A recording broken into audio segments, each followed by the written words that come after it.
The scream echoed through the marble-lined kitchen like glass cracking in slow motion. "Please don't hit me again, Mrs. Lancaster, please." The trembling voice belonged to Elijah Cruz, a thin 12-year-old boy whose small frame contrasted painfully against the luxury around him.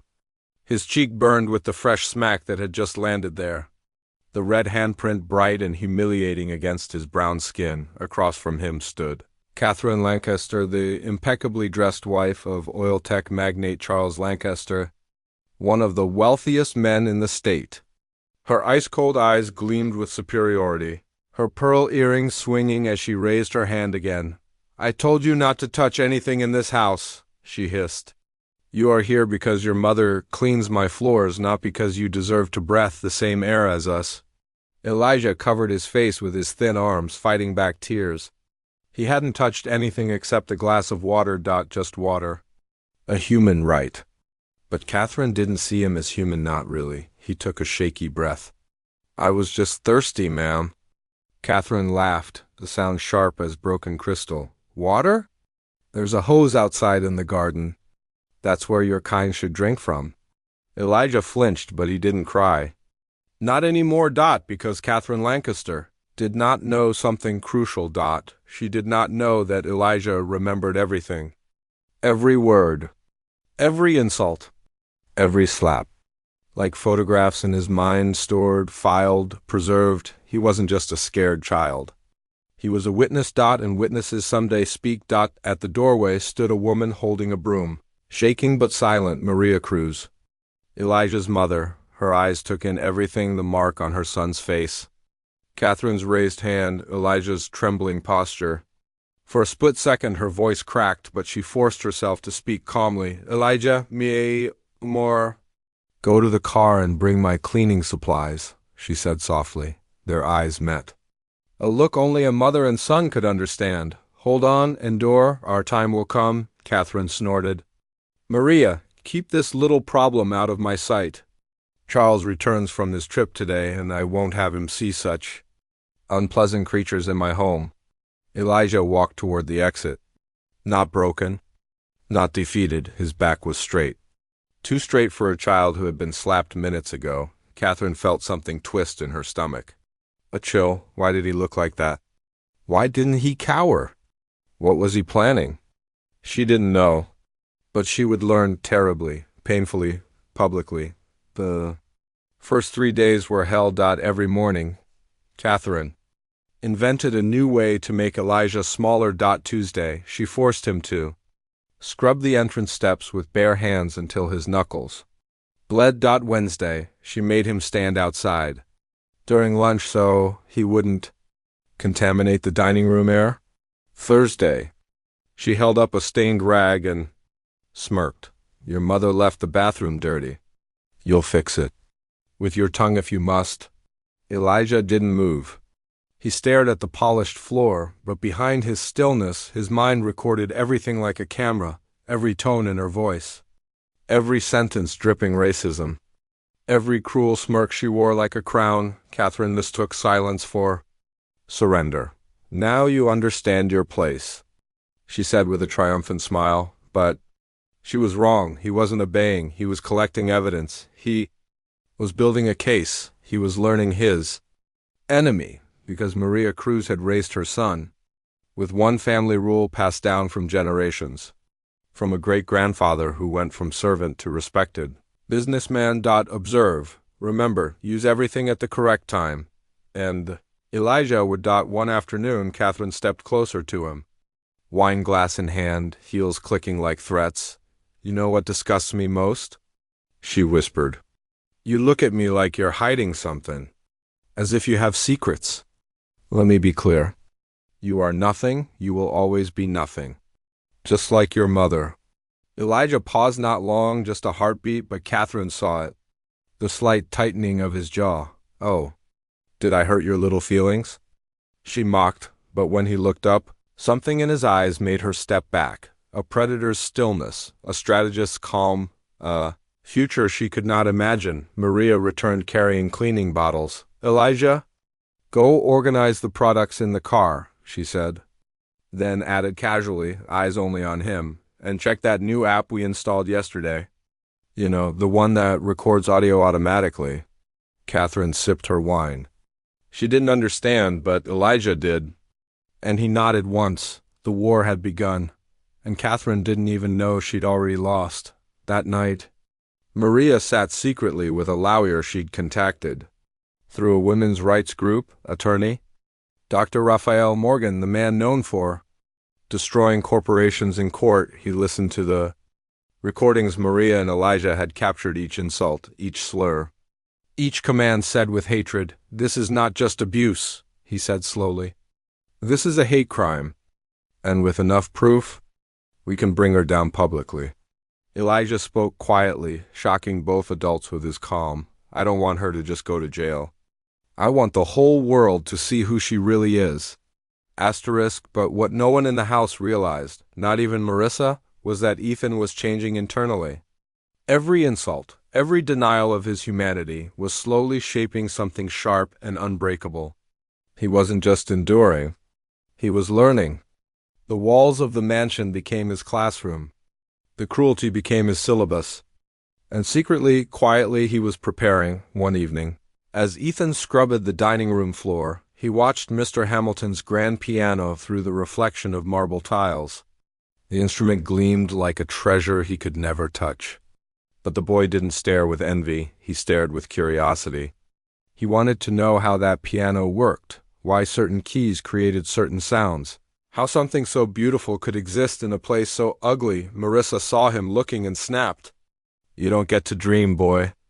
People like you don't get luxury, you serve it." Ethan didn't respond. He didn't lower his head. Instead, he blinked, once slowly, and stored her words like a file in a mental archive. Another insult recorded. Another voice printed into memory. That night, Marissa's cruelty deepened. She called him into the garden under the pretext of learning respect. The sky was heavy with clouds, thunder rumbling in the distance. She pointed at the outdoor faucet and tossed him a dirty cup. "You're thirsty, aren't you?" "Then drink like the stray creature you are," she hissed. Ethan raised the cup, let the water fill, and drank silently, not because he submitted, but because patience was his strongest weapon. His mother watched from the patio doorway, a silent tear rolling down her cheek, but she said nothing. She couldn't speak without risking her only job, their only income. Suffering in silence was her armor, just as observation was Ethan's. Later that night, as thunder cracked the sky open, Ethan lay awake on the thin mattress in the guest storage room. He whispered the same phrase his mother repeated since childhood: observe everything. Remember everything. Use everything when the time is right? The house slept, unaware that beneath its roof lay a mind sharpening itself like steel against stone. Marissa Hamilton believed she was molding obedience, but she was forging resistance. She believed she was breaking a child, but she was awakening a strategist, and somewhere inside that quiet, bruised boy, a question started growing, not loud, not angry, but dangerously calm. What happens when the powerless finally decide to rise? The next morning, the boardroom felt colder than usual. Glass walls, polished table, chairs lined like silent judges. Arya stood at one end, Malik at the other, and tension sat between them like a living thing. For years, she had been the overlooked one, the underestimated genius, the woman no one expected to rise beyond the basement office where she first started. Today, she carried herself like a storm, dressed in calm. Malik smirked as if everything was already decided. "This is routine," he said confidently. "The board knows my capability. They know who built this company." But the directors shifted uneasily. They had seen the numbers, the projections. Arya's work had doubled the company's value in months. Malik's reckless spending had nearly collapsed it last year. Arya pressed a button, and the screen lit up: graphs, reports, innovations signed under her name. Proof no one could ignore. "I didn't ask for recognition," Arya said softly, voice steady as steel. "I only wanted fairness." The room was silent. One director leaned forward, fingers steepled. "Miss Hayes," he said, "we have reviewed everything. Effective immediately, you are being offered full executive control." A tremor of disbelief crossed Malik's face. Arya didn't gloat. She didn't raise her voice. She just breathed. Years of pain, dismissal, quiet hard work had brought her here, not luck, not permission. Her victory lived in her restraint, her dignity, outside when she stepped into the sunlight. She felt something she hadn't in years: freedom. She wasn't the girl who everyone ignored. She was a woman who rebuilt herself when they tried to bury her, and this was only the beginning. The days following Arya's appointment were a whirlwind of whispered conversations, shifting loyalties and sudden smiles from people who had never noticed her before. She moved through the building like a quiet force, no longer invisible, no longer dismissed. The employees watched her with a mixture of awe and uncertainty. They had seen Malik rule with ego, power, and intimidation. Arya was different. She listened. She assessed. She remembered every face, every pressure, every injustice. On her first official morning as acting executive, she arrived early, just as she used to when no one cared enough to greet her. Only this time, the security guard stood and saluted her respectfully. The reception desk welcomed her by name. Doors that once stayed shut now opened before she even reached them. But power wasn't what Arya craved, it was purpose. She entered her new office, a space Malik once claimed like a throne. Glass walls, a skyline view, polished hardwood floors. She paused there, fingers brushing the desk where countless decisions had been made, some brilliant, some destructive. "This space will be different under me," she whispered. Then she began. Arya held department audits, brought forward overlooked employees with ideas buried for years.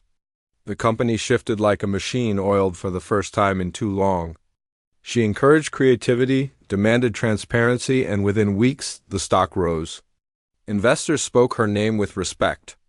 Articles called her the silent strategist, the woman who saved a sinking empire. People loved a comeback, but they loved a quiet revolution even more. Malik watched all of this unfold with bitterness so deep it nearly choked him.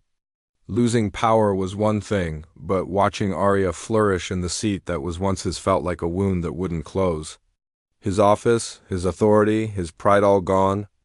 And yet, something in him refused to break quietly. One evening he requested a private meeting. The room was dim when Arya entered, city lights flickering through glass like stars trying to break through darkness. Malik stood there, arms crossed, anger hidden poorly beneath a practiced smile. "You think you've won?" he said, voice low. "But this company was built on my shoulders." "You just arrived to take credit." Arya met his eyes, unflinching. "No," she replied. "I arrived to clean the damage you caused." His jaw tightened. The air between them was sharp, electric. He stepped closer, desperation creeping into his voice. "I built this empire," he repeated, slower this time. "And I will not let you take it from me." Arya leaned forward, calm as dawn after a storm. "You didn't build an empire," she said. "You built a cage, and I've opened every lock." The words hit him harder than a slap. Malik turned away, shoulders stiff. He left without another word, but the echo of his footsteps felt like a warning. Arya knew this wasn't over. Power never changes hands without resistance. And Malik was not a man who knew how to lose gracefully, yet she didn't falter. She walked to the window, watching the city glow beneath her like promise, like destiny. She had fought too long to fear shadows now. The empire was hers to reshape. But in the distance, a storm was gathering, and Malik was at its center, asterisk in the weeks that followed. The tension between Arya and Malik became a silent narrative everyone felt but no one dared mention aloud. Arya worked tirelessly late nights, early mornings, reviewing contracts Malik had neglected, resolving issues he buried under charm and authority. She discovered missing funds, questionable partnerships, marketing deals signed with no returns. Every file she opened sharpened the truth. Malik had been leading the company toward collapse for years. Disguising it with short-term miracles, Arya's reforms weren't just improving the company, they were exposing everything he had tried to hide. Employees who once whispered behind closed doors now stood proudly beside her. A young intern, Maya, who had been ignored for months under Malik, presented a new branding concept that was bold, fresh, electric. Arya didn't just approve it, she put Maya in charge of the campaign. A middle-aged engineer, Mr. Alvarez, long overlooked, revealed a new product prototype Malik once rejected because it didn't fit his image. Arya invested in it fully, slowly. A culture built on intimidation transformed into one powered by ideas, invention, and fairness, but change is never welcomed by everyone. Board members loyal to Malik began holding secret meetings. Emails vanished. Reports arrived incomplete. A few executives refused to cooperate entirely. They smiled in Arya's presence, yet in the shadows they tried to pull foundations from under her feet. Arya sensed the resistance not loudly, but like tension in the air before thunder. Still, she stood firm. One night, long after the office had emptied, Arya sat alone reviewing financial projections. Rain tapped at the window like persistent fingers. The city below shimmered with wet lights like a map of possibilities. Her eyes were tired, her mind full, yet her spirit refused to bend. A notification blinked on her screen, anonymous.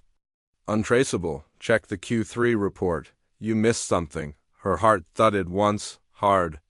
Warning or trap? She hesitated only a moment before opening the archived financials. Line after line of data scrolled past, ordinary at first glance until she found it. A transfer, large, hidden under mislabeled expenses. Money moved offshore under a shell company. Malik's name wasn't on it, but his signature style was. Arya leaned back, breath slow, steady. Someone inside was helping him. He wasn't acting alone. This wasn't bitterness, it was strategy. The next morning, she entered the boardroom for a scheduled briefing. Malik was there. In her chair, smiling, the directors looked uneasy. Papers lay neatly stacked before him, as if he belonged there, as if nothing had changed. He rose casually when she stepped in. "Good morning, Miss Hayes," he said, emphasizing the formality. "I hope you don't mind I started without you." Arya's pulse didn't quicken. Her voice didn't shake. She had been underestimated too many times to fear theatrics now. "This is my scheduled meeting," she replied, walking to her place at the head of the table. "You're sitting in the wrong seat." A few directors exchanged glances, impressed. Surprised, Malik slid aside with exaggerated politeness. But his eyes held fire. He wasn't trying to reclaim power quietly anymore. He was preparing to strike. Arya knew she had stepped into a battlefield dressed in resolve instead of armor. But resolve, when wielded by a woman who fought her way from shadows to the summit, could be sharper than any weapon her enemies possessed. The empire she rebuilt stood strong for now, but Malik's next move was coming, and it would not be small. The air in the boardroom thickened with unspoken challenge. Malik leaned back as though he owned the oxygen in the room, fingers tapping rhythmically on the polished table. He looked like a man with cards hidden deep, dangerous, calm, calculating. Arya sensed the setup but refused to shrink. He cleared his throat. "I've taken the liberty of proposing a new expansion plan," he announced, sliding documents forward. "One the company desperately needs, considering recent disruptive leadership changes." A direct blow meant to rattle her. Arya did not blink. She opened the file, scanning page after page. It was impressive, strategic, global, aggressive. But buried beneath the brilliance was poison, unchecked spending, unstable partnerships, risk designed to implode. If approved, the company would soar briefly, then crash hard far enough for someone like Malik to return as the savior. Clever, ruthless, very Malik. She closed the folder slowly. "Your plan is ambitious," she conceded, "but ambition is nothing without integrity.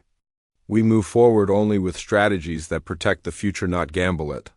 Some directors nodded, others watched Malik for reaction. His smile sharpened. "Then let the board decide," he said, voice silk hiding steel. "My plan or yours? Let's see who they trust." It was a chess move, bold and accelerated. He wanted war under the illusion of democracy. The board murmured among themselves, tension sparking like static. Arya felt every eye on her, not as the woman who rose, but as the woman expected to stand unshaken. She inhaled slowly, power settling into her spine like iron. If Malik wanted a battle, She would give him a war. Arya stepped forward, palms resting lightly on the table, but her voice carried the weight of unshakable command. "We won't vote today," she said. "Not until every financial risk is dissected, every offshore connection traced, and every shareholder shown full transparency." She let the word transparency hang deliberately. Malik stiffened. He knew she was circling closer to the truth he thought buried. One board member, Mrs. Langford, sharp-eyed and fair-nodded. "Miss Hayes is right. We will review every detail. No hasty decisions. No shadows." The room shifted. Support leaned toward Arya like gravity choosing its direction. Malik's jaw tensed, but he masked it with a thin smile. "Very well," he murmured. But truth cuts both ways. The meeting adjourned, yet the war had only just begun. As Arya walked out, she felt his gaze burning into her back, not hatred alone, but fear of a woman he could no longer control, and she intended to use it. The week that followed was not business as usual. It was a battlefield disguised in paperwork, boardrooms, and well-polished agendas. Arya knew Malik was done hiding behind corporate language. His patience had thinned, his desperation sharpened. Every move he made felt like footsteps of a predator pacing the borders of her success. She prepared not for defense, but for victory. Arya concluded her deep audit of company history, every invoice, partnership, and transfer Malik approved during his reign. And then it came, the truth. A pattern of offshore accounts, illegal vendor deals, shell companies operating under false names, all tied back to Malik. It was not just poor leadership. It was embezzlement built on arrogance and untouchability. But Arya didn't strike immediately. She waited, because the final blow needed witnesses. The board assembled for a decisive vote. Malik's proposal versus Arya's future vision. The room was packed, tension hot enough to scorch. Shareholders lined the back wall, investors murmured in tight clusters, and reporters waited outside like wolves hungry for headlines. Malik entered first, confident, polished, and dangerous. He greeted allies with practiced warmth, shaking hands like a king returning to reclaim his throne. Then Arya arrived, calm as a tide, every step deliberate, no jewelry, no theatrics, just authority woven into poise that the chairman began. "We are here to vote on expansion strategy and leadership direction." Malik rose with a gleam that bordered triumph. "My plan positions this company globally, fast growth, aggressive innovation, unstoppable momentum. With me, we scale the world." He spoke like a man selling perfection. But only Arya heard the cracks beneath the gold. When he finished, it was her turn. Arya didn't stand behind the podium. She stepped forward into the center, where every eye had to meet her. "I don't bring you promises," she began, voice low yet ringing clear. "I bring you proof." She projected documents across the screen, transaction trails, fraud links, hidden accounts. Every number undeniable. A wave of gasps rolled through the table. Malik shot up. "This is manipulated." Arya turned, the steel in her voice unmistakable. "I have months of records. Third-party verification?" And she clicked again. Video appeared. Malik signing off illegal transfers, laughing about burying errors, boasting that the board would never notice. Silence fell like a hammer. His face drained. His allies shifted away, suddenly unwilling to drown with him. The room was no longer his empire. It was his trial. Arya didn't look victorious. She looked steady, anchored with purpose. "This company doesn't need fast explosions," she said. "It needs growth rooted in trust, innovation with accountability, success built on people, not ego." A slow, unanimous applause rose. The chairman's voice cut through it. "Effective immediately. Malik Grant is removed from all positions of power pending legal action." Security stepped forward. Malik didn't fight. Shock caged him. As he was escorted out, he turned back to Arya, eyes burning with the pain of a king dethroned. "You took everything." Arya's reply was soft but unbreakable. "No, you destroyed it. I rebuilt it." The board stood one by one, acknowledging Arya, not as an underdog or replacement, but as leader. Not temporary. Permanent. 1 year LATAs. Industry stood taller than ever, ethical, innovative, admired across the world. New products launched under collaborative teams. Workers thrived, creativity replaced fear. And Arya? She was on a stage in front of thousands, receiving recognition as one of the most influential CEOs of the decade. Cameras flashed, crowd roared. But it was the young interns in the front row she searched for. The ones who once felt invisible, just like she had. Her speech was brief but unforgettable. They tried to silence a voice, she said. Instead, they created an echo. A standing ovation shook the room, because this wasn't just corporate triumph. It was personal resurrection, a reminder that a quiet woman, overlooked and underestimated, could rise higher than the ceiling built to contain her, not through revenge. Through power earned, through justice delivered. Through becoming unstoppable.